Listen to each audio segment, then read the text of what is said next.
Today, the global church recognizes and celebrates the life of Saint Boniface.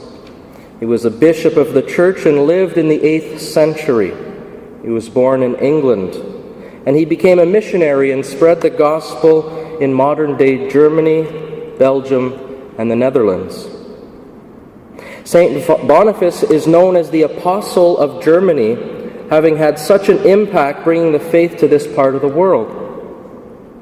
He founded several dioceses, one of which would give us, several centuries later, a priest named Joseph Ratzinger, which you and I would come to know him as Pope Benedict XVI. Even my Catholic faith has roots in St. Boniface, Manitoba, where my mother was born and raised. For those interested in patron saints or knowing what saint is a patron of what, and I notice Bill is in the congregation, so you'll appreciate this. Saint Boniface is the patron of beer brewers.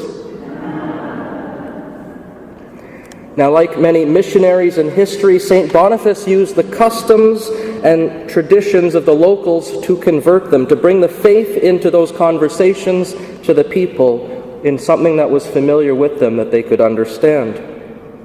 In one extreme example, Boniface came across a tribe who worshipped this large oak tree, thinking that somehow it represented the Norse god Thor. After several attempts to talk to the people and convince them otherwise, Boniface took his shirt off, picked up an axe, and chopped the tree down. After the massive tree came down, Boniface stood on top of the remaining tree stump and asked, "Where's your God now?" "My God is stronger than yours. Let me talk to you about him. Let me introduce him to you." And soon enough, the tribe's conversion to Christianity began when he would speak to them about Jesus Christ. Now, while Boniface's methods may sometimes be shocking or courageous, depending on your point of view, it brought great success for many years. But later in life, that courageous boldness of his got him killed and martyred with 52 of his followers in the Netherlands.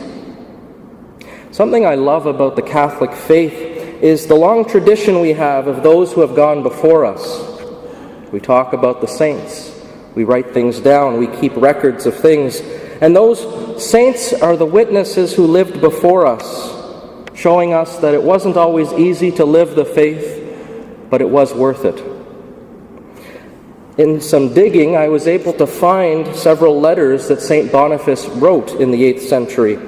I'd like to read a very short passage of this letter to us, both for encouragement and a way to make St. Boniface present to us here today in Halifax, Nova Scotia, 1,300 years later. And as we listen to his words in the letter, we'll see that we have much in common and not too much has changed. I quote, "In her voyage across the ocean of this world, the Church is like a great ship being pounded by the waves of life's different stresses. Our duty is not to abandon the ship, but to keep this ship on course. Let us stand fast in what is right and prepare ourselves for trials. Let us wait upon God's strengthening aid and say to him, 'O Lord, you have been our refuge in all generations.'" That was our psalm response, Psalm 90, today's Mass. "Let us trust in him. What we ourselves cannot bear, let us bear with the help of Christ. For he is all-powerful, and he tells us, 'My yoke is easy, and my burden is light.'